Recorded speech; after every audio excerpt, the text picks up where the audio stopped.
Hello viewers, welcome back to my only cooking channel. আজকের recipe হচ্ছে tandoori chicken, যেটি আমি আজকে চুলায় করে আপনাদেরকে দেখাবো। কারণ অনেক সময় দেখা যায় আমাদের হাতের কাছে ওভেনটা থাকে না, সেই ক্ষেত্রে তখন আমরা কিভাবে চুলায় তৈরি করব সেটা একবার চলুন দেখে নেই। তার আগে আমার চ্যানেলটি সাবস্ক্রাইব করার অনুরোধ রইল।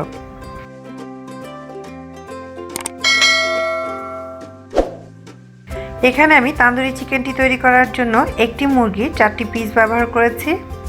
মুরগির পিসগুলোকে ভালো করে ধুয়ে পানি ছড়িয়ে রেখেছিলাম। এখন আমি একটি ছুরির সাহায্যে ঠিক এভাবে আমি চিড়ে নিচ্ছি, তাতে করে মশলা যেন এই মাংসের ভেতরটাতে ভালো করে ঢুকে যায়।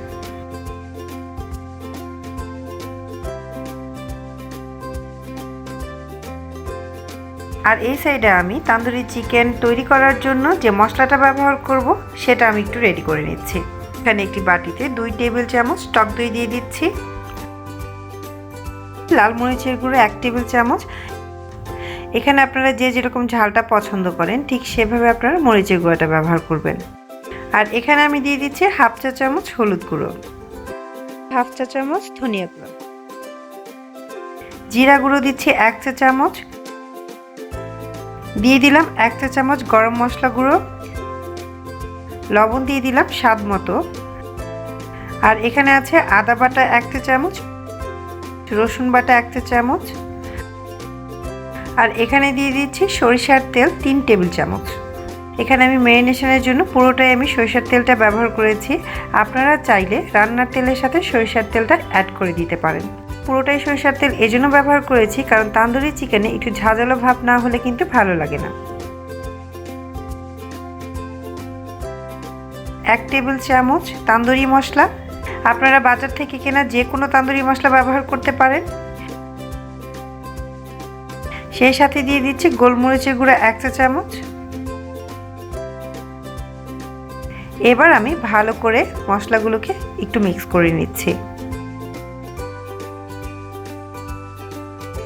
আর দিয়ে দিচ্ছি লেবুর রস 1 স্লাইস।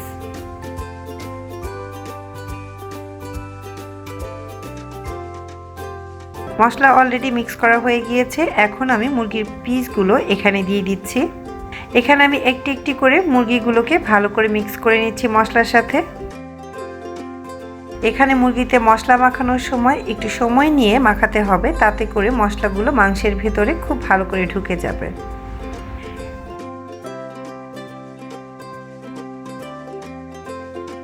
এবার মাখানো শেষে আমি একটি প্লাস্টিক র্যাপার দিয়ে এভাবে র্যাপ করে নিচ্ছি। আপনাদের হাতের কাছে যদি এটি না থাকে সেই ক্ষেত্রে আপনারা ঢাকনা দিয়েও ঢেকে রাখতে পারেন। এখন আমি এই মুরগিগুলোকে 4 থেকে 6 ঘন্টার জন্য নর্মাল ফ্রিজে আমি ম্যারিনেট করে রেখে দিচ্ছি। আর আপনাদের হাতে যদি সময় না থাকে সেক্ষেত্রে আপনারা মিনিমাম 2 ঘন্টা ম্যারিনেট করে রাখতে পারেন। তবে হ্যাঁ, তান্দুরি চিকেনের ক্ষেত্রে আপনারা যদি ম্যারিনেট করে একটু বেশিক্ষণ সময় ধরে করে রাখেন সেক্ষেত্রে তান্দুরি চিকেনের টেস্টটা অনেক ভালো আসে। আমি এখানে 5 ঘন্টার মতো ফ্রিজে রেখেছিলাম। এবার আমি র্যাপটাকে খুলে ভালো করে আবার একটু মেখে নিচ্ছি।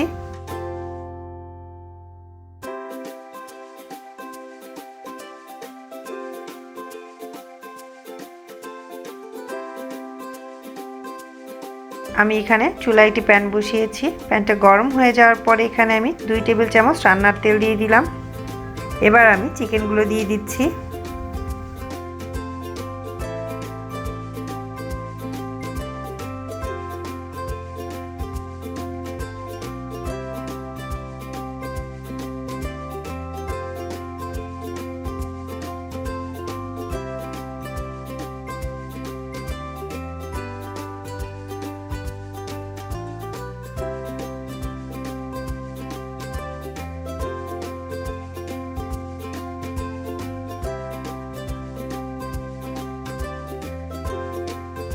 এখন আমি একটি ঢাকনা দিয়ে ঢেকে দিচ্ছি ঠিক 10 মিনিটের জন্য। চুলার আঁচটা আমি মিডিয়ামে রেখেছি।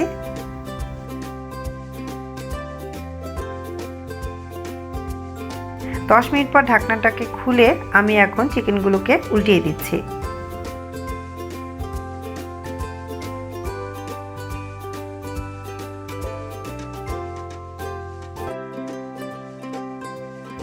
আমি এপিট ওপিট করে দুই সাইড ভালো করে একটু ভেজে নিচ্ছি।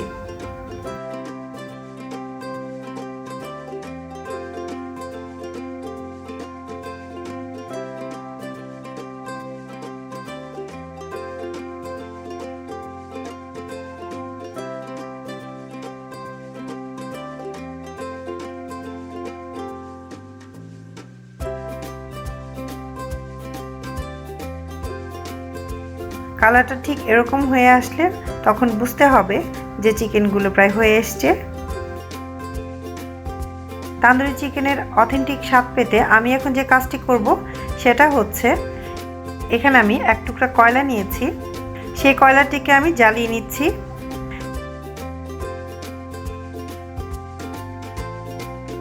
এখন এই মুরগিগুলোর মাঝখানে আমি একটি ফয়েল পেপার এভাবে দিয়ে দিয়েছি, তার মাঝখানে আমি এই জ্বালিয়ে রাখা কয়লাটি দিয়ে দিচ্ছি। কয়লার উপরে আমি 1 চামচ তেল দিয়ে দিলাম এভাবে। দেখুন ধোঁয়া ওঠা শুরু করেছে। এখন আমি এটাকে ঢেকে দেব। এখানে আমি চুলার আঁচ লোতে রেখেছি। এখানে কয়লা থেকে যে ধোঁয়াটা বের হবে সেই ধোঁয়াতে একটি স্মোকি ফ্লেভার আসবে তান্দুরি চিকেনের মধ্যে, আর তাহলে সেই দোকানের মতো অথেন্টিক স্বাদটাও আমরা পেয়ে যাব। এখন আমি ঢাকনাটা খুলে নিচ্ছি। এবার পরিবেশনের পালা। তো তৈরি হয়ে গেল আমার তৈরি করা তান্দুরি চিকেন। আশা করছি রেসিপিটি আপনাদের অনেক ভালো লাগবে। আজকের মতো এখানেই চলে যাচ্ছি। আমার চ্যানেলের সঙ্গে থাকার অনুরোধ রইল। আল্লাহ হাফেজ।